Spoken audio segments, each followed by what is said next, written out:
Once again, the title of our talk is Resisting the Spirit of the World, and my local brother Duane Carlisle, ministerial servant, will be giving it.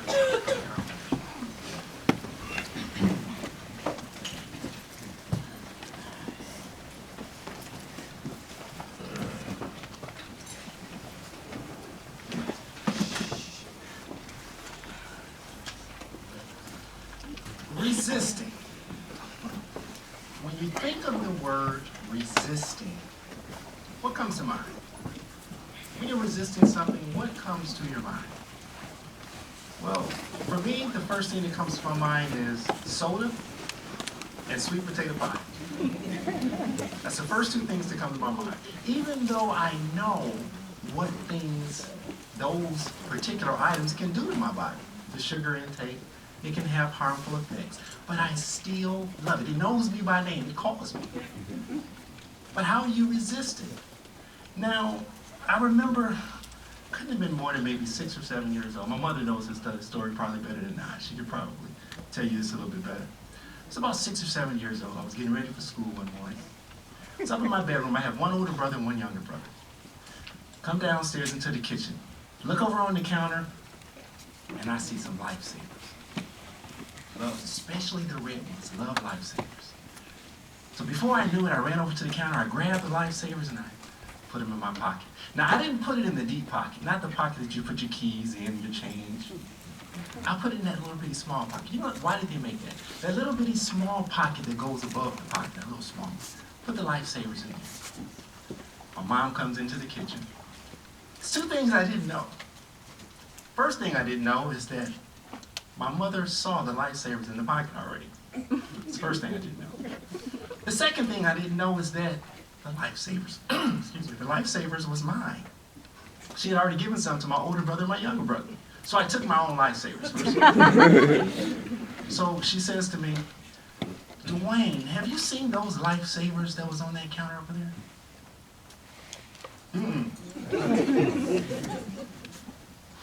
Duane, are you sure? Young ones, if your parents ask you twice, they know something you don't know. Are you sure you didn't see those lifesavers over there on the counter? Not me. What's that in your pocket? Pull that out of your pocket. Busted. I won't tell you what happened after that. Let's just say I've recently regained my ability to sit for long periods of time. But see, those lifesavers represented something else. See, what I said to myself is that I would be the man if I took those lifesavers to school. Everybody would love me. I could share candy, they would be my friends. See, I was showing a trait of the spirit of the world, popularity, desire to be popular at school. Now, what is the spirit of the world? We hear it all the time. Is it harmful? Notice how the reasoning book describes or defines spirit of the world. It says the impelling force. Remember that, the impelling force. We'll come back to that.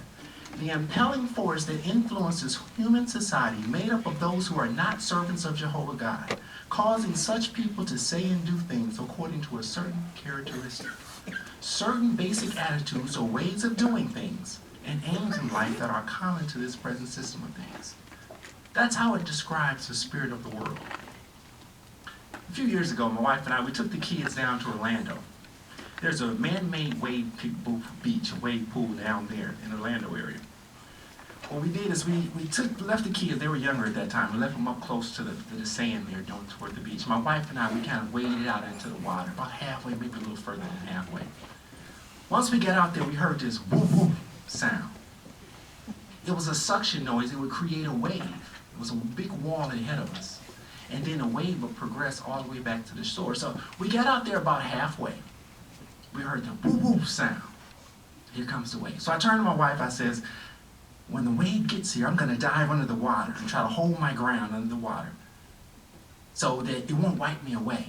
So she said, okay. The wave comes in, it bears in on us. I dive under the water, under the water, I'm trying to hold my ground. I come back up, shake my hand, rub my eyes, and I turned and looked, and my wife wasn't where I left her. I turn around and she's way back there where the kids are. How did you get way back there? That wave had wiped her way back. See, that wave can be likened to the spirit of this world. If we're not careful, if we're not firmly grounded in the truth, if we don't see what's approaching, what Satan is throwing at us, it can wipe us right out of the truth. We have to be very, very careful in that regard. Turn with me, if you would, to 1 Corinthians, the 2nd chapter, verse 12. Let's see the comparison is made here by the Apostle Paul. 1 Corinthians, the 2nd chapter, we'll read verse 12. Now we receive not the spirit of the world, but the Spirit that is from God, so that we might know the things that have been kindly given us by God. You see the comparison? He compared the spirit of this world against God's Spirit. The two can't mix. It's like oil and water. We can't have traces of the spirit of the world and have God's Spirit. Now, why is it impossible to have a good relationship with Jehovah if you're infected by that spirit of the world? Turn again with me, this time to 1 John, the 5th chapter. Very familiar scripture, 1 John 5:19.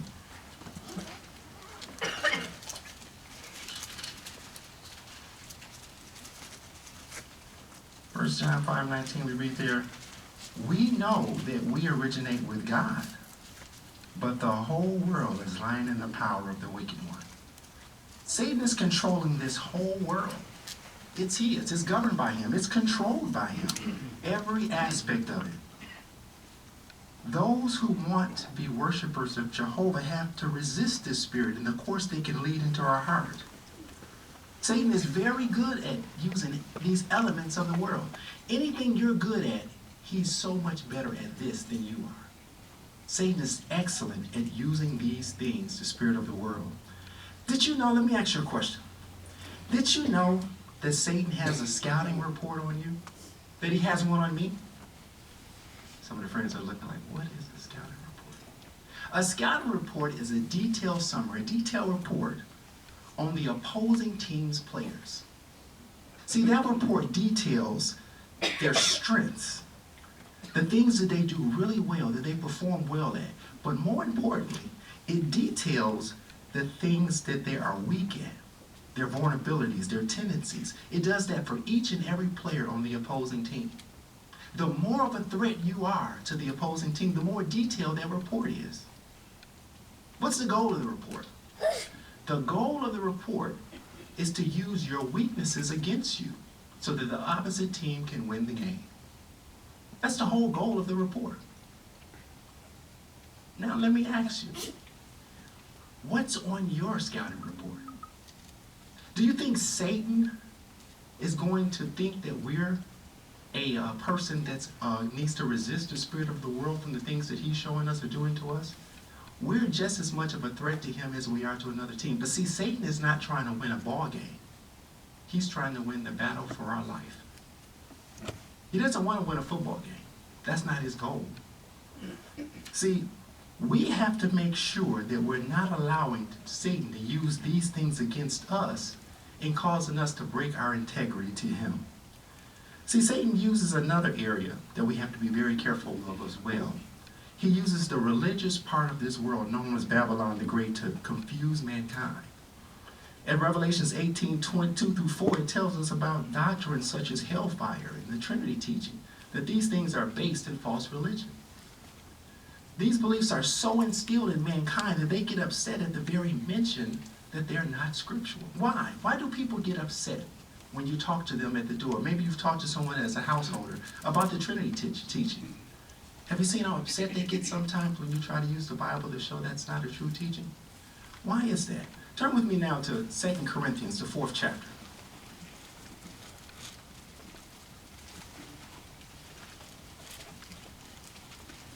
We'll read verse 4. Among whom the God of this system of things has blinded the minds of the unbelievers, so that the illumination of the glorious good news about the Christ, who was the image of God, might not shine through. He's blinded them. It's like a veil over their eyes. They can't see. We have to strive to make sure that we know the accurate knowledge that comes from the Bible that Jehovah teaches us. Another area we have to be on guard, and this is specifically talking to some of our younger ones. We have to be on guard when it comes to the spirit of the world, when it comes to fads and styles, as well as dances. Have we heard of or seen that new fad that they have? It's called sagging. Have you seen that before? Maybe you're going down the street or you're at the mall and you see the pants down where you see the name of the underwear, the DVDs.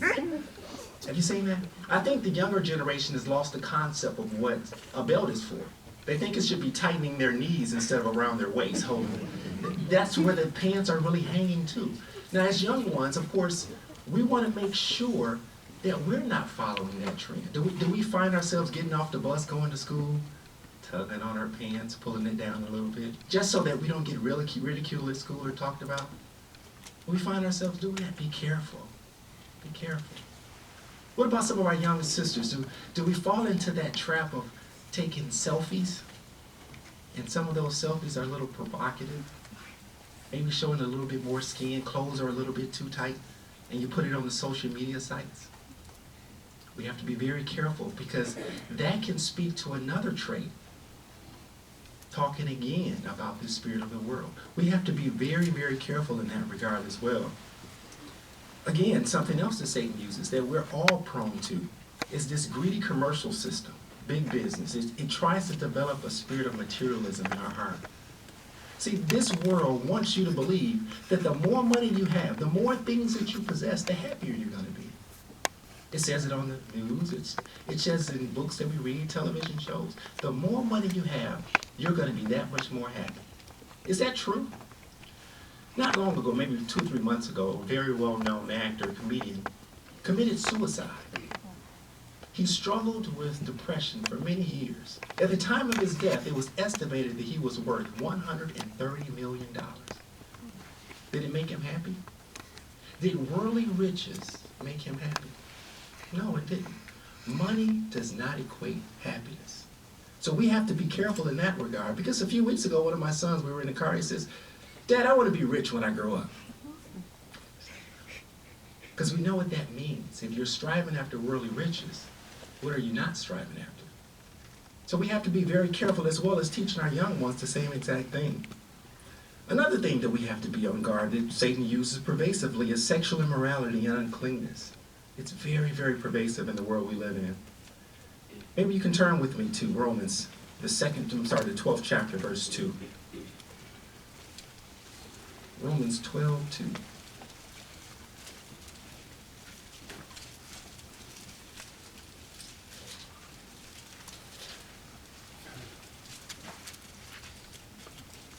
It says, stop being molded. It used to say fashion there. It says, stop being molded by this system of things, but be transformed by making your mind over, so that you may prove yourself the good, acceptable, and perfect will of God. So don't be fooled when it comes to that particular area. One more scripture. Turn with me over to Romans, the 1st chapter, verses 26 and 27.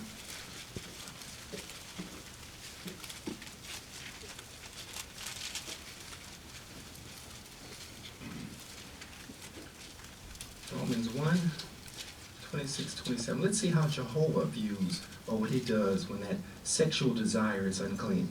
He says, that is why God gave them over to uncontrolled sexual passion.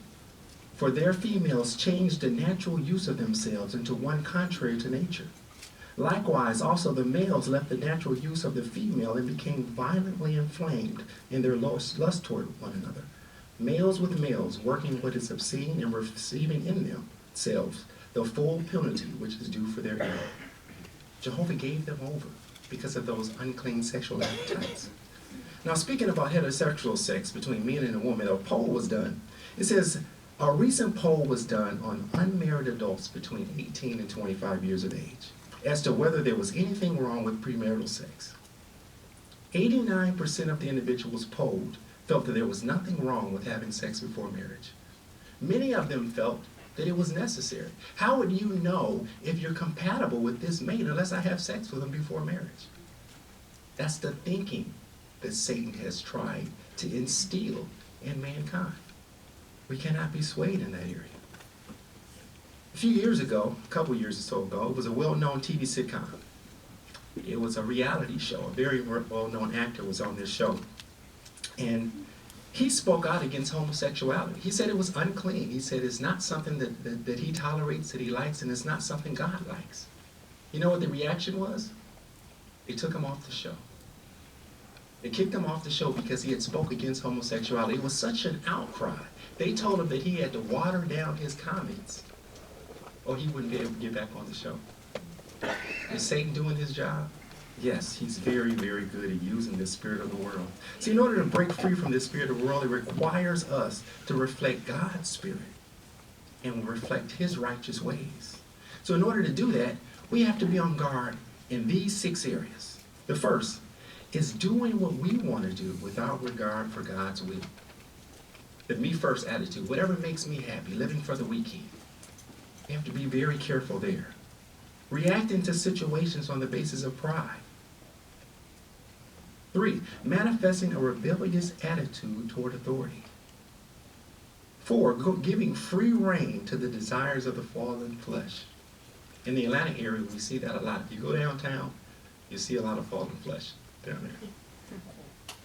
5, giving to humans the things and worshipful honor that belongs to God. I want to go to that concert. It's on Thursday night. Well, I'll just miss that meeting tonight. I'll go to the meeting on Tuesday night. Who do we just put first? That concert, the person, the entertainer, not Jehovah. That honor should go to Jehovah. 6, allowing one's life to be dominated by the desires to possess what one sees. It used to be called keeping up with the Joneses. They get a new car, you get a new car. They get in the house, you get in the house. Trying to keep up with them. That can cause you to slip away from Jehovah's organization because your focus is not on Jehovah anymore. Again, see, when a doctor tries to diagnose a sickness or a disease, he must look at the symptoms that we're displaying. The same is the case if we're trying to diagnose if we have been infected by the spirit of this world. These are some of the symptoms. See, if we want to keep ourselves clean or retrace that reaction that we have, that infection, we have to do 6 other things. These are the things that we have to do if we're trying to get better. It says we must study and come to an accurate knowledge of the truth, applying the principles that we learn in the Bible in our daily lives. That's the first step. The second, guard our association, both inside of and outside of Jehovah's organization. Young ones, do we go to school and view some of our associates as friends? Oh, my friend at school in my class, are they your friends? Are they Jehovah's friends? That's the question we have to ask. Be careful. Number 3, learn to hate what Jehovah hates. The key there is learn. We're not born knowing what Jehovah hates. We don't know that. We have to learn those things. We have to practice those things. Number 5, keep busy in the work that Jehovah has placed before us. That work of preaching the good news and the blessings that Jehovah has in store for us. Keep ourselves busy in that work. And 6, keep at bay the desire to use this world to the full. That desire is there. Everything we see, everything around us creates the desire to use this world to the full. Proverbs, the 10th chapter, verse 22 tells us the blessings of Jehovah. That's what makes one rich. And he adds no pain with it. Striving after these worldly riches, it causes pain. If that's our pure focus to try to get as much money as we can, it pulls us in a different direction than what Jehovah is. Be very careful. See, Jehovah knows what's best for each and every one of us. He knows it. He's the creator. We're the creation. We can't act as if we know more in that regard than Jehovah. Let's illustrate it this way. Let's say a father has a daughter that he loves greatly. Every night he brings her into the room, gets her pajamas on, tucks her into the bed, gets her nice and warm. He does this every single night. Now one night he brings her into the room, he gets her pajamas on, gets her tucked in, she's nice and warm in the bed. He reaches into his pocket and he pulls out a set of pearls, puts it around her neck. Oh, the daughter loves those pearls. She's smiling from ear to ear. Daddy, I'll never take these pearls off. I love these pearls. He gives her a kiss and he leaves for the night. Now this goes on night after night. But one night, He comes into the room, gets her in the bed again, her pajamas on, nice and tight, snuggled. And she says to his daughter, honey, you remember those pearls that I gave you a little while ago? Can I have those pearls back? And she looks at him and is like, no, Daddy, I love these pearls. I don't want to give these pearls back to you. I'd never take these pearls off. He says, okay, honey, gives her a kiss and he leaves. The next night, he comes in and he says, honey, remember those pearls? Can I have those pearls back? She's confused now. She's wondering, why is my father asking for these pearls? She says, no, Daddy, I love these pearls. I don't want to give these pearls back to you. He says, okay, honey. Gives her a kiss, he leaves. The next night he enters the room, there's a tear in her eye. She knows what's coming. He says, honey, those pearls that you have, can I have those back? She says, Daddy, I don't know why you're asking me for these pearls. You ask me for these pearls every night. I love these pearls. I don't want to give them back to you. He says, okay, and he leaves. Now the next night he comes in. Before he says a word, she takes the pearls off and she hands them up in the air. Says, here, Daddy. The father takes the pearls from her. He puts it in his pocket. He reaches in his other pocket. He pulls out a brand new set of brand new real pearls, the best that money can buy. And he puts those around her neck. What did that mean? What was the purpose of that illustration? Who was the father in that illustration? Jehovah God. Who was the daughter? Each and every one of us. Those old pearls, what did they represent? This old, dying, decaying system of things, just going bad. It's contaminating us. Jehovah's trying to take it from us. What about those new pearls? What did they represent? This new world that Jehovah has in store for us. With all the rich blessings, Jehovah wants to give us something so much better than what we see right now. It's the real life, not what we see now. Jehovah wants to open his hands and satisfy our desires. Are we letting him? Are we trying to hold on to this system things? Trying to claw for more money, more prestige, more honor, more power? Are we trying to hold on to these things that Jehovah's trying to take away from us? Be careful. Jehovah knows what's best for us. Jehovah knows what we're going through. He knows we're getting older. He knows we have financial problems. He knows we have struggles. He knows we've lost dead loved ones. Jehovah knows all these things. He wants to wipe them all out. He just says, hold on. I'm coming. I'm coming. I'm going to help you. Just hold on. There's one more thing that Jehovah said that you have to do. He says, continue to resist the spirit of this world.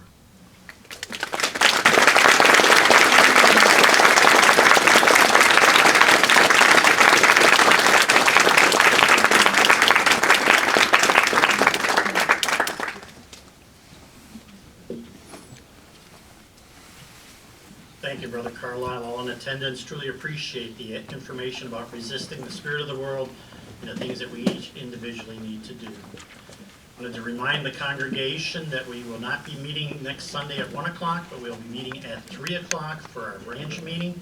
So I wanted to make sure that you